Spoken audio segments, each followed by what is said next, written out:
sehat lah, terutama kesehatan, sampai bisa membuat kita semangat pergi ke masjid walaupun dalam keadaan tidak melihat. Karena kita tidak tahu umurnya kita sampai di mana. Siapa tahu saya meninggal dalam keadaan umur 26, tidak ingin meninggal kan? Dalam keadaan azan, itu semua yang kita ingatkan walaupun dalam keadaan tidak melihat seperti itu masjid. Yang kedua itu mengingat kedua orang tuanya kita, karena orang tua kita ya bukan membongkar aibnya orang tua, maaf, kedua orang tua kita tidak mengerjakan salatnya, makanya kita anak-anaknya kita harus mengerjakan sholat walaupun dalam keadaan tidak melihat. Kita usahakan bisa berangkat ke masjid, karena itu dalam masjid itu keadaan kita pergi ke masjid itu tidak, Allah tidak paksakan sebenarnya itu untuk kita manusia ini. Allah tidak paksakan, cuma memang hukumnya itu kita manusia itu harus kalau masih dengar azan ke masjid.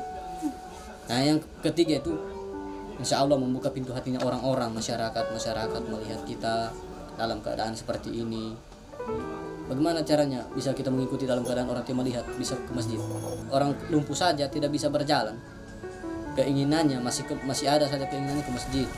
Cuma dia bertanya-tanya dalam hatinya, kenapa saya ini kasihan lumpuh, Tuhan kasih lumpuh, saya ini ingin sekali ke masjid, cuma tidak ada yang mengantar saya. Itu yang ketiga nih, saya bisa ke masjid itu sudah yang saya berikan. Pertama, alhamdulillah masih memberikan kesehatan walaupun dalam keadaan tidak melihat, berikan masjid. Yang kedua, mengingat kedua orang tua kita supaya kita doanya kita anak-anak insya Allah terkabul dari dunia sampai akhirat untuk orang tua kita.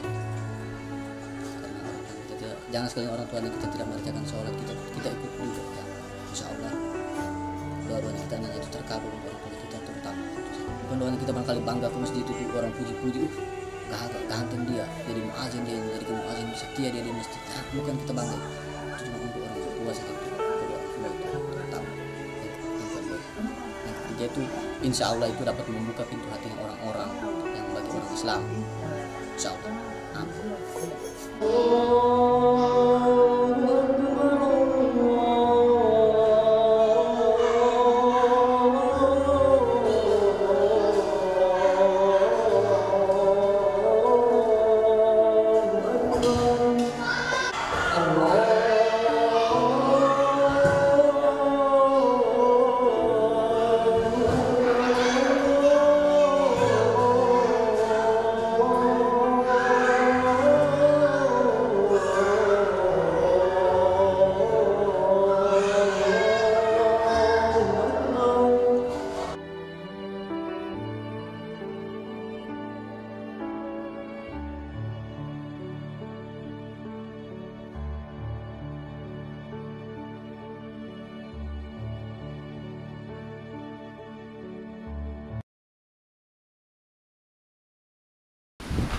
Assalamualaikum warahmatullahi wabarakatuh.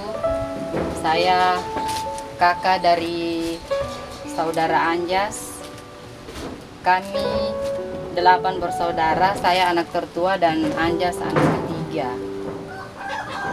Anjas lahir pada tanggal 19 April tahun 1994. Anjas lahir, dia punya saudara kembar namanya Ajis. Sebenarnya dari lahir Anjas itu lahir normal dengan berat badan 2 kilo lebih. Baru untuk masalah mata dia normal sama seperti kita, tidak buta. Tapi ya apa namanya?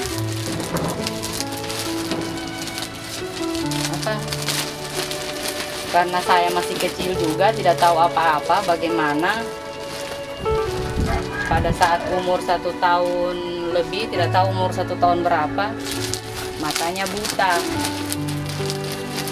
Mata itu, apa namanya itu?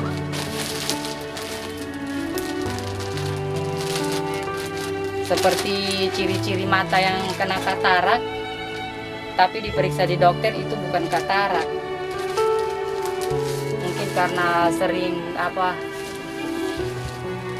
kurang tahu lah, kalau dokter bilang tidak imunisasinya tidak lengkap, jadi kena polio. Dia bisa jalan nanti saat